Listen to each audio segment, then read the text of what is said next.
आप सभी को हमारा बहुत बहुत नमस्कार। आज हम फिर से सेरिकल्चर दुनिया के मंच पर हैं और आप देख रहे होंगे कि हमारे पीछे आप सफेद सफेद चीजें और सफेद सफेद सी गोलियां देख रहे होंगे, जिसे हम रेशम कोया नाम देते हैं, यानी कि रेशम का एक कच्चा उत्पाद। और ये एक मंडी लगी हुई है जहां पर किसानों ने बहुत मेहनत करके रेशम कीट पालन करने के बाद अपना रेशम का उत्पादन किया है और उस रेशम को उत्पादन करके आज वो इस मंडी में लेकर के आए हैं और यहाँ पर ओपन नीलामी के जरिए, खुली नीलामी के जरिए वो अपने ककून को, अपने कोए को बेच रहे हैं और आमदनी लेकर के जा रहे हैं। लेकिन इसी बीच एक तकनीकी जो बिंदु हमें नजर आया है, जिसे हम आप किसानों के सामने लेके आना चाहते हैं, जिससे कि आप लोग अच्छा क्वालिटी का उत्पादन करके अगली बार लेकर के आए, जो लोग ऐसा करके आ रहे हैं। अभी मैं बताने जा रहा हूं और हमारे साथ जुड़े हैं साथ में रोमिल जी, तकनीकी विशेषज्ञ के रूप में, और साथ ही हमारे फेडरेशन से यहाँ पर उत्तराखंड कोऑपरेटिव रेशम फेडरेशन, जो कि किसानों का, रेशम किसानों का एक संघ है, उससे हमारे साथ मौजूद हैं रेवाधर ब्रिजवासी जी, जो निदेशक के रूप में संघ में हैं, और निदेशक के रूप में मोहम्मद अनवर साहब भी यहाँ पर हमारे साथ हैं। आप लोगों का भी मैं अपने साथ स्वागत करना चाहूंगा। और रोमिल जी से मेरा अनुरोध होगा कि रोमिल जी, जो हम ये ककून देख रहे हैं, ये जो कोया किसान हमारे वहां लाया हुआ है, ये बहुत ही दागी सा ककून है। आप देख रहे हैं, इसमें ककून तो जाना जाता है बहुत ही सफेदी के लिए, एक ऐसी सफेदी जिसको देख करके आंखें चौधिया जाएं। लेकिन यहाँ पर जो ये ककून है, इसमें बहुत दाग है और हम समझेंगे कि ये, इसकी गुणवत्ता खराब है और इसको कम रेट मिलेगा। तो ये शायद किसान का कीट पालन के दौरान जो उसने गलती की होगी, उससे ऐसा हुआ होगा। तो क्या गलतियां ऐसी हैं रोमिल जी कि वो ना करे, और उनमें क्या सावधानियां बरते कि उसका ककून बिल्कुल सफेद, एक अच्छे किसान के उत्पाद की तरह, एक अच्छे उत्पाद की तरह हो सके, जिसका उसे बहुत अच्छा रेट मिले। धन्यवाद सर। देखिए, जैसे कि किसी भी उत्पाद का जो स्वरूप होता है, अगर वो अच्छा होगा तो उस उत्पाद का मूल्य हमेशा अच्छा मिलेगा।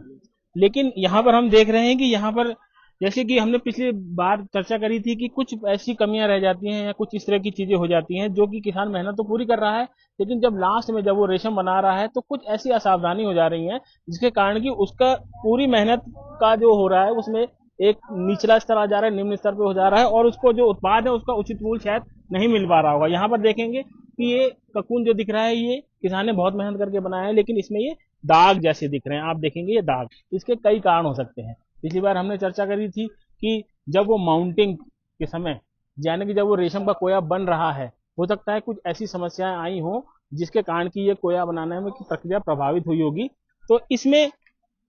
सबसे पहले तो माउंटिंग में कितना कीड़ा डालना है, हमने बताया था कि 250 से 300 कीड़ा डालना है। रोमिल जी, मैं थोड़ा सा आपको रोकना चाहूंगा। आप ये देख रहे हैं अंतर, एक आप हाथ में देख रहे हैं, जो मेरे हाथ में है, इसमें बहुत ही सफेद धवल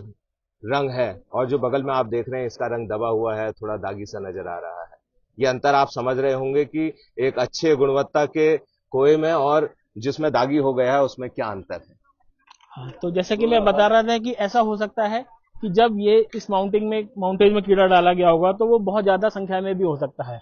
और उससे क्या होता है कि बहुत घना हो जाता है। और आजकल तो वैसे भी नमी का मौसम बहुत ज्यादा है, और कभी कभी कीड़ा क्या होता है, जब माउंटिंग में होता है तो उसकी यूरिन भी करता है वो, और जब बहुत अधिक मात्रा में कीड़ा है तो जो ककून बन रहा होता है उसके ऊपर भी वो यूरिन या उसकी गंदगी लग जाती है, लास्ट में वो अपना लीटर भी छोड़ता है। तो ऐसी स्थिति में बहुत ज्यादा घना माउंटेज होने से उसमें नमी की मात्रा बहुत ज्यादा बढ़ जाती है, और जो अगर वायु का प्रवाह भी हमने ऐसे कमरे में कर दिया जहां पर हवा हमने बिल्कुल टाइट बंद कर दी है, तो वो नमी उस माउंटिंग में भी बनी रहती है। ऐसी स्थिति में होता क्या है कि उस गंदगी या उस नमी से वो जो इसका खोल बनाया है, यानी कि जो रेशम का कोया बनाया है, उसमें भी दाग पड़ने की संभावना होती है। एक कारण ये भी हो सकता है। दूसरा कारण ये भी है कि जैसे आप ये देख रहे हैं, कुछ ककून ये बिल्कुल चपटे जैसे ककून है, तो निश्चित तौर पर इन्होंने शायद अखबार का भी प्रयोग करा होगा, और हम ये कहते हैं कि अखबार का प्रयोग नहीं करना चाहिए। और ऐसी स्थिति में होगा क्या कि अखबार का प्रयोग करने से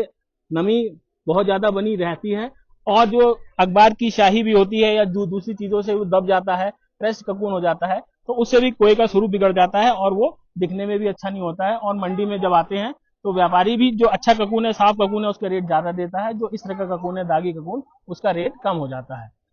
तीसरी चीज ये हो सकती है कि ये जब परिवहन कर रहे होंगे, जब ये इसको वहां पर लाए होंगे, तो हो सकता है कि वो ऐसे बोरे में ले आए हो। देखिए, इसमें हर प्रकार का ककून है, अगर सॉर्टिंग अच्छे से नहीं हुई होगी तो इसमें कुछ ऐसा ककून होगा जो कि बहुत सॉफ्ट होगा, यानी कि डैमेज श्रेणी का होगा। लेकिन जब ये बोरे में भर के लाए होंगे तो हो सकता है कि वो बोरे में दब गया होगा और वहां पर उस कोये का दाग यहाँ पर दूसरे कोये में भी पड़ गया होगा, और ये जो अच्छा कोया है उसमें भी ये दाग पड़ गया होगा। व्यापारी ने जब इस ककून को देखा तो हो सकता है इसका रेट कम चला जाएगा। तो ये कुछ सावधानियां किसानों को रखनी है, जिससे कि उसके जो अच्छा मेहनत करके उत्पाद बना है उसका अच्छा रेट मिल सके। सभी लोग प्रयास कर रहे हैं, फेडरेशन प्रयास कर रहा है, विभाग प्रयास कर रहा है कि किसान को अच्छा मूल्य मिले, लेकिन अगर थोड़ी सी सावधानी इस तरह की नहीं करेंगे किसान, तो निश्चित तौर पर वो एक अच्छी आकर्षक आमदनी ककून से प्राप्त कर सकेंगे। हमारे साथ में ही इस समय इसमें स्क्रीन पे आपको नजर आ रहे हैं विक्रम बिष्ट जी, जो कि उत्तराखंड कोऑपरेटिव रेशम फेडरेशन से उपाध्यक्ष हैं, और आप हमारे बीच में इस मार्केट में हैं। मैं आपका हार्दिक आभार व्यक्त करना चाहूंगा। रोमिल जी, आपने एक तकनीकी बात बताई, इसका मतलब ये निकल करके आता है कि जब किसान माउंटिंग कर रहा है, तो उस समय जो माउंटिंग के दौरान वो माउंटेज में कीड़ा डाल रहा है, और ये मान के चला जाता है कि एक माउंटेज में 250 से 300 कीड़ा जाए, और वो उससे ज्यादा डाल दे रहा है। तो ऐसी स्थिति में आपका कहना है कि ज्यादा कीड़ा जब चला गया है तो उसमें स्पेस को लेकर के, जगह को लेकर के आपस में एक प्रतिस्पर्धा, कंपटीशन का माहौल हो जाएगा, और वो उसके ऊपर चढ़ जाएगा ककून बनाते समय। और ऐसे समय में वो अगर यूरिन इत्यादि कर रहा है, यानी कि अपना मूत्र त्याग कर रहा है, तो वो दूसरे